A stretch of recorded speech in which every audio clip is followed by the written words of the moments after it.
Hello guys, my name is Staff Sergeant Ola Squaya, or as most people call me, Sergeant O. I am originally from Mexico. I was born in Mexico, and I claim Bakersfield, California. That's where I graduated from high school. That's where I went to high school, okay?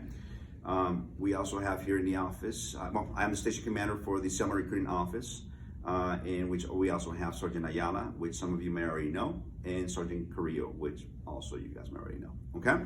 So this video is kind of information about qualifications and what opportunities we have in the Army, all right? So let's go straight into it, since we're limited on time. Okay, qualifications.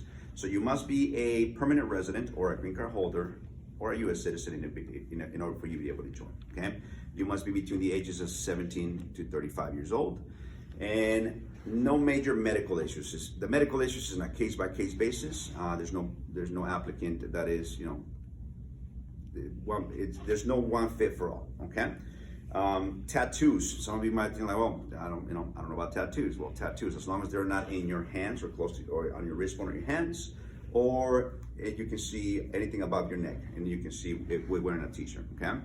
Law violations also may be a disqualifier for some of you people, all right? So again, case-by-case basis. If you have a question about it, give us a call, which will provide the information, and we can address any concerns that you have, all right? The number one reason why people cannot join is they cannot pass the ASVAB, okay? So ASVAB, if you want to take a practice test to see how well you do, we can facilitate that to see, let you know if you can qualify.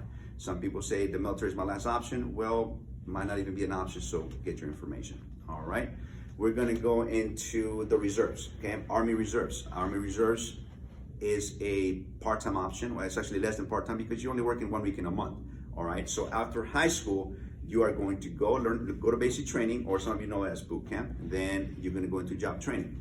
After job training, you come back, and then you go into your job. What do? Your job, right? So your only commitment is 1 week in a month, 2 days out of the month, and about 2 to 3 weeks in the summer. So 30-something days per year in the Army Reserves. You can do, there's 2, 3, up to 6 year contracts. The most common one is 6 years, because that way you maximize your benefits for a 6 year contract, okay? Now, we are not gonna pay you full time for the Army Reserves. We're only gonna pay you for those 2 days. Again, you're just there because you got a trade, you got a job, you were trained in X-ray technician, now you're gonna go apply for a job in X-ray technician, pay us, we'll pay you, right? The reserves is mostly used for people that, one, already have a career and wanna enhance their career, or they wanna go straight into a college education, right? They focus, they wanna go to ROTC and become an officer someday, which you can also do that through the SMP program.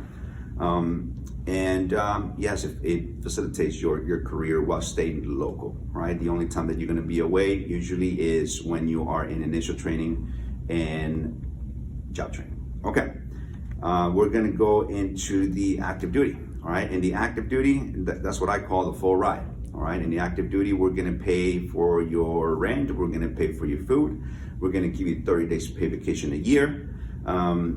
You don't have to worry about medical or dental. We're gonna cover everything. If you are single, you're gonna be living in dorms kind of style, we call them barracks. And you are going to be stationed anywhere in the world.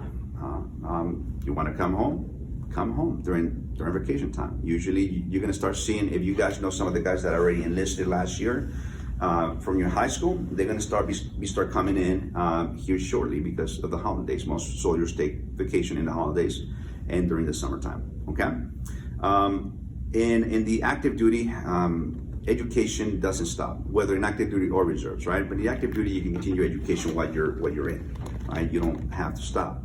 But the most significant educational benefit, in my opinion, is the post 9/11 GI Bill. The post 9/11 GI Bill is going to give you 36 academic months, and it's going to pay for your rent while you're going to college. Okay, so in my opinion, that's a good incentive. All right. Yes, you are going to get to travel. I've been to South Korea. I've been to Italy. I've been all over the United States. Okay, so it's one of the things that if you are trying to find out who you are, what how to grow away from this area. Some of you might do it, some of you might not, all right?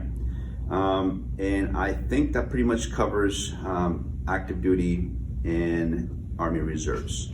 They both have certain finances that certain pay, right? And in the reserve, you only get paid for those 2 days. In active duty, you get a salary, right?